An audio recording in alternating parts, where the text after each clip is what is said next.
Good evening. Welcome in Daily UPSC editorial audio program. Silkyara's lesson. Silkyara's two lesson times of India. Heroes in Silkyara at risk in mines around the world. The challenge of maritime security in the global south. The Hindu. Now the full editorial. Silkyara's two lessons. The times of India. First, when agencies work together, even tough job can be tackled. Second, revisit project risk assessment. 17 days after workers constructing a 4.5 kilometer motorable tunnel at Silkyara Barkut, Uttarakhand, but trapped following a cave-in and unprecedented multi-agency rescue effort kept by the heroic final act from rat hole miners brought them out safely for a country that tends to ignore project safely project safety, the price of which is paid by workers. It was a rare occasion when no one gave up on the workers trapped in the tunnel. This makes Silkyara memorable. The task was daunting, with rescue teams having to dig through 57 meters of debris of this. The last 12 meters require manual clearing. Over the 17 days of rescue effort, a highlight was the way different agencies pitched in. Other than NDRF and its state counterpart, who were at the forefront, five other agencies, including ONGC, were part of the efforts. The Army lent the services of the Madras Sappers, an arm of its Corps of Engineers. The rescue effort did not hesitate to tap into their foreign expertise or even the basic approach of red hole miners, who are now banned from extracting minerals using this technique. A notable aspect of the military rescue effort was the seamless coordination. Once the emotion over the rescue effort settled, it is important to ask questions about the risk assessment of the Char Dham Mahamarg Pariyojana (CMP) at a local level. Workers in the Silkyara Barcode tunnel were exposed to high risk because there was no escape route in case of an accident. This violates safety norms. CMP sidestepped overall environment impact assessment by breaking down the project into separate segments, each of which was below a threshold of 100 km. This helped CMP begin building an all-weather route in one of India's most seismically seismically active and fragile zones without adequate risk assessment. India needs a massive infrastructure upgrade, but to view projects through the lens of development versus environment is false. The the core issue is about the cost benefit analysis that factors in risk. There have been several incidents along CMP that shows bypassing a proper environment impact assessment was short-sighted. It is still not too late to reassess CMP and take it to account for risk.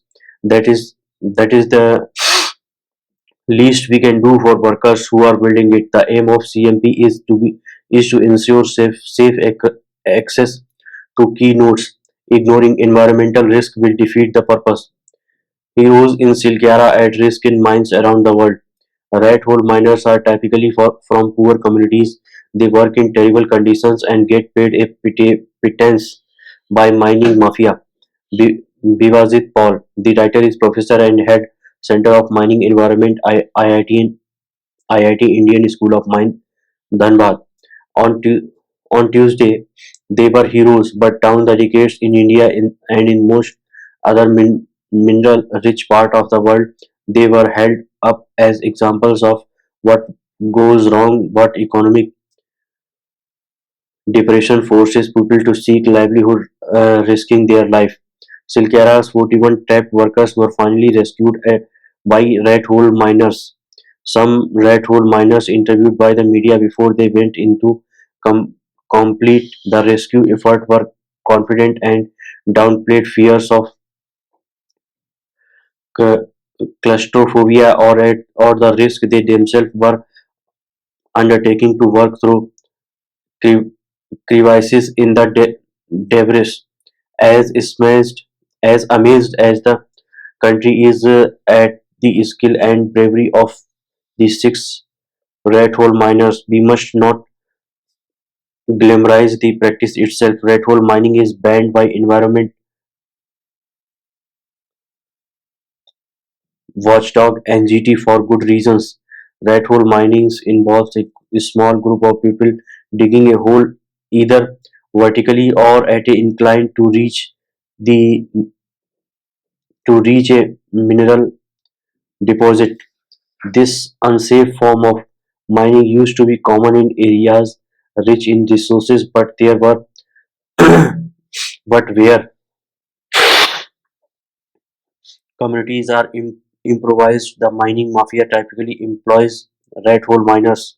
Meghalaya is often in the news for rat holes, but rat hole miners are active in Africa, South America, elsewhere in Asia, and even Australia. Minerals such as coltan, columbite, tantat, tantalum, which is used in the manufacture of our mobile phones, are mines illegally through rat holes in various African countries. Rat hole mine minerals are imported by global business majors. In India, too, rat hole mining is most common in areas where minerals are found at a shallow depth. Across the northeast, rat hole mining of coal deposits is a huge problem. Locals dig a hole in the ground for a single person to go inside by crawling or walking. Went over if the hole is at an incline for hole dug straight down. The drop down is via a slither down a rope, just as one would go down a well. Cross sections of these holes vary depending upon ground conditions from 1 meter by 1 meter to a maximum of 3 meter width and 2 meter height.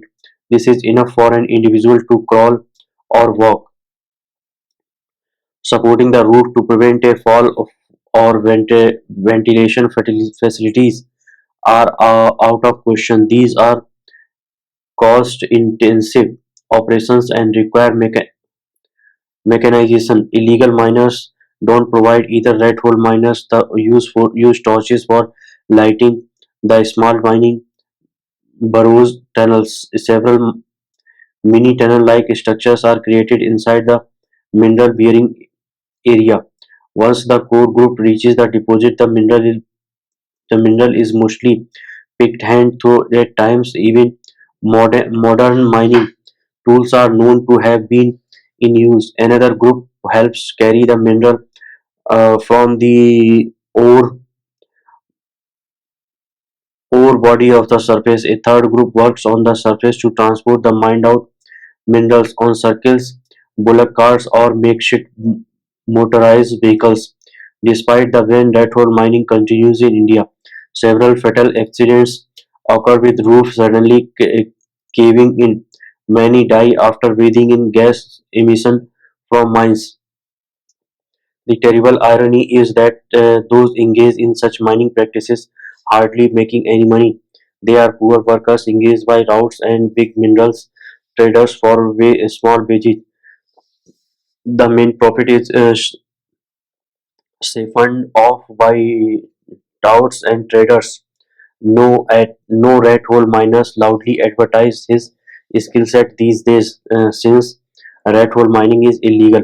These miners learn the skill in group. The mentors are typically elders who have done the same job. This is same job. There is certainly no standard operating procedure, just hand-on training passed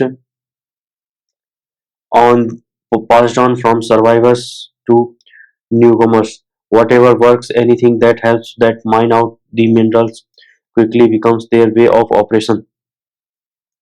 Illegal mining, though rat hole, is terrible practice.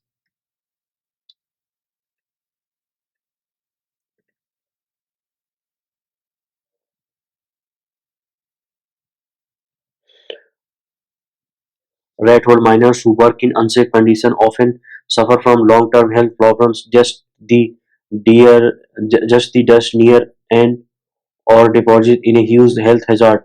Consider these two: illegal mining deprive government of mineral royalties, and it is environmentally disastrous. Land subsidence, groundwater con- contamination, and destruction of vegetation are just a few of the many direct impacts. So while we celebrate Silkyara heroes, we must not celebrate red hole minings. It is a blot on India's mining map. The challenge of maritime security in global south. The Hindu. Implementing a collaborative strategy is challenging since it requires maritime agencies to improve interpol- inter interoperability, share intelligence, and agree on a regional rule-based order. Abhijit Singh is the head of the Maritime Policy Initiative at the Observer Research Foundation. Charles Darwin is reputed and Charles Darwin is reputed to have argued that the key to human survival is not humankind's innate superiority but its natural adaptability. He felt that it was not the strongest or most intelligent species that survived, but the one with the capacity to adapt and adjust to the changing environment. Darwin's notion of resilient adaptability has withstood the test of time. Tourism. It is a truism that all human process requires a flexible approach to dealing with emerging challenges, none more so than in the maritime domain.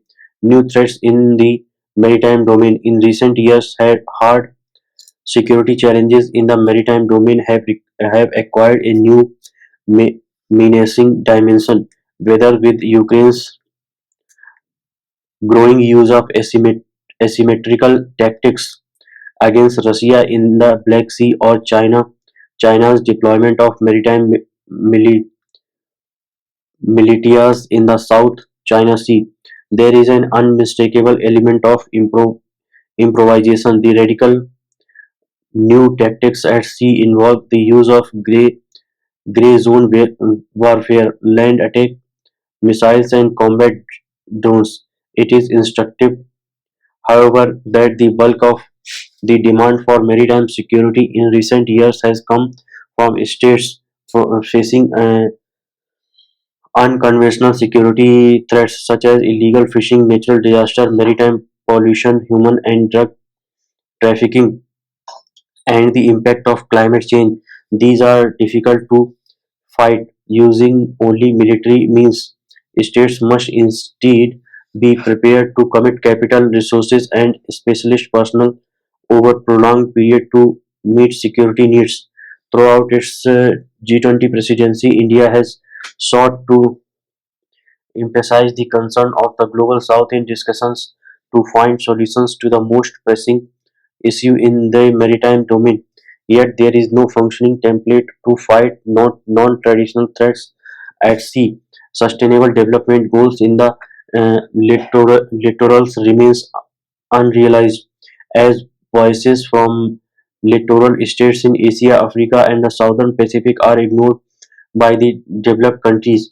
There is a widespread perception in the global south that the zero sum competition among powerful nations in the Indo Pacific has been to the de- detriment of the developing world. The contemporary security agenda is an interconnected set of objectives involving national, environmental, economic, and human security goals. The cross-jurisdictional linkages between these diverse areas make them challenging to manage. This phenomena is particularly pronounced in the global south, which finds itself especially challenged in meeting the objectives of maritime grievances. What is more rising sea level, maritime pollution, climate change, and natural disaster have had a disproportionate impact on less developed states, placing them in a position of vulnerability. Worryingly, littoral states in Asia and Africa have unequal law enforcement capabilities and lack of security coordination required to jointly combat maritime threats. Many have varying security priorities and are not always willing to leverage partner capabilities to combat threats such as piracy, armed robbery, and maritime terrorism. Some even resist maritime partners cooperation with partner nations in a bid to reduce reliance on foreign agencies. They are willing to share information with such states, but only enough to advance common minimum security goals. Creative models. Maritime security is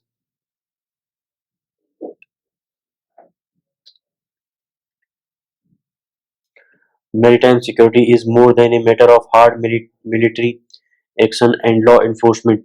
Sea, sea power is increasingly about generating prosperity and meeting the aspirations of the people. India's Maritime Vision 2030 set out a creative model.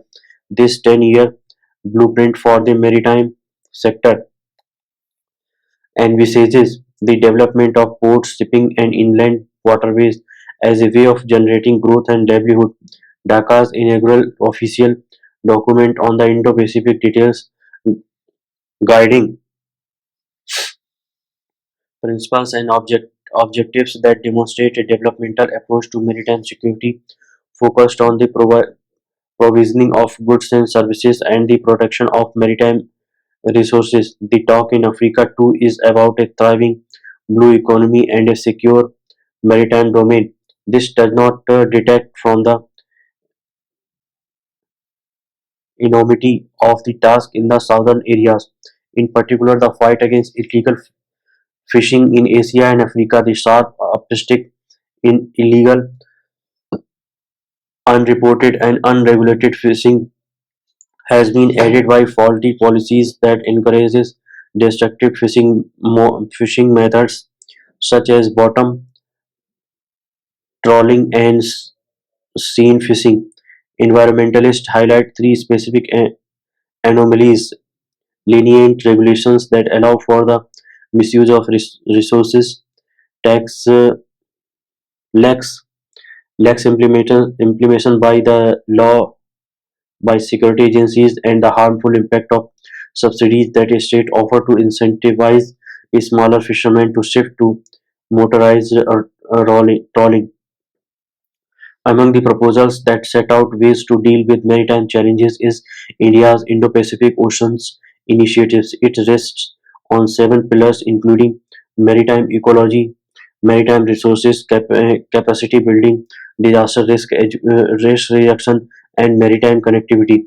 It acknowledges that countries need collective solutions to their common problems, especially since they remain economically interdependent. It is to India's credit that the initiatives has the support of major Indo-Pacific states may from the West. No consensus. Even so, implementing a collaborative strategy is challenging since it requires maritime agencies to improve interoperability,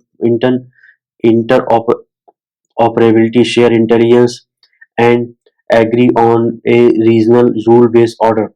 States must adapt to an integrated form of maritime security operations and overall regulatory frameworks to align domestic regulation with international law and and unappealing propositions for many that continue to prioritize sovereignty and strategic independence over